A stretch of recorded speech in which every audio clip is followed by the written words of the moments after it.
Hey, good morning. Three women stopped me. Three separate women stopped me today at Waterloo Station to say a variation of the same thing. Thank you for your voice. Thank you for what you're doing.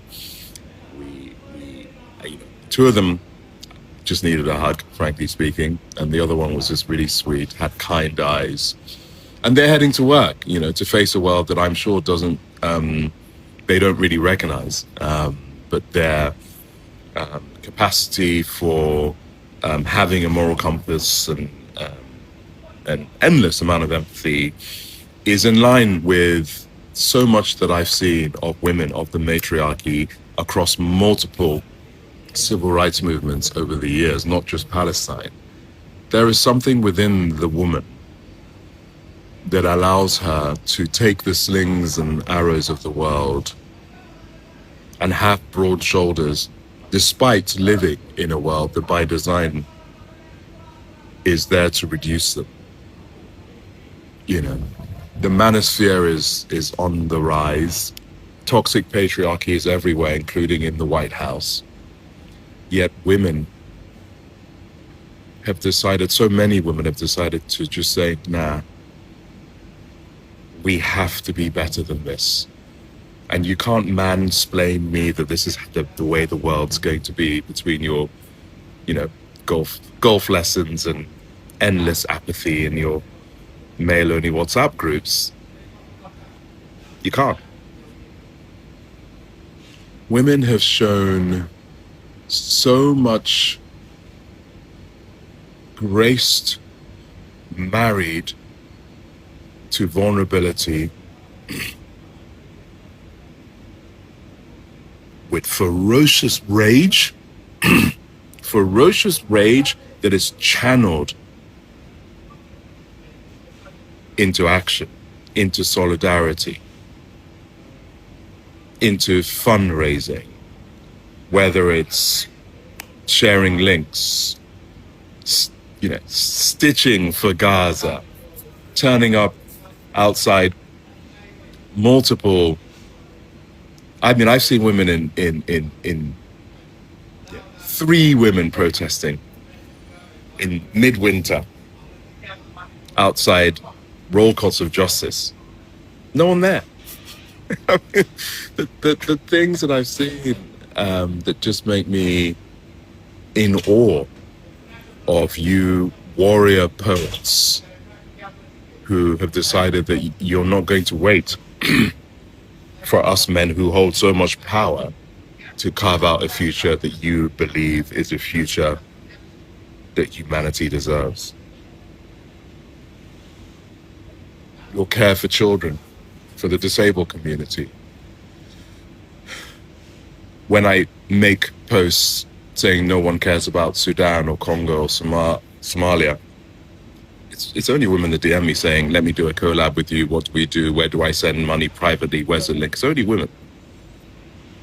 It's just extraordinary that time and time again it is proven that there is something baked in to our sisters that allows them to see clearly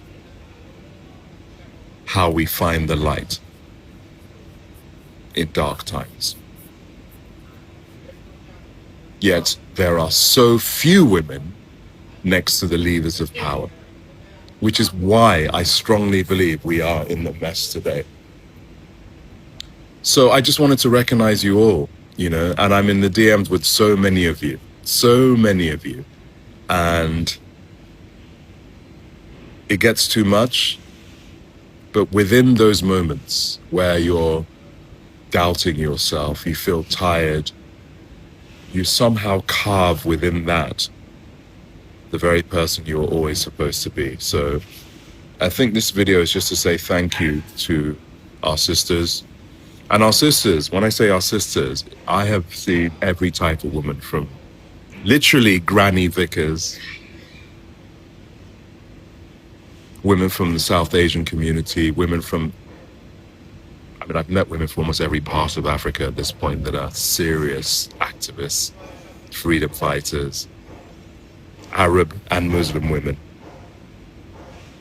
who are so traumatized right now, seeing the image of themselves being either eradicated through genocide or the image of their children going through the kind of hellscape that the devil would look away from. I've seen white middle-class women ignore their husband. I know one that's divorced her husband because he refuses to recognize what she sees so clearly. I've seen amazing women from the Jewish community, raised in Zionism, not speaking to any members of their family anymore and marching in solidarity, hand in hand with their Palestinian brothers and sisters. I've been to Somaliland myself with amazing women that save the children,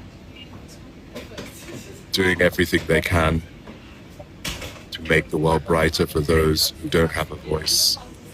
It's just extraordinary. I could go on all day. In the entertainment industry, it's just the actresses that I know. I mean, there are almost zero actors that have been vocal. There are some. And look, with men, there are, of course, amazing men out there that are doing the right thing. But the amount of women that have absolute moral clarity, that are willing to unlearn and decolonize their minds, that are willing to risk everything, livelihoods, mortgages, everything,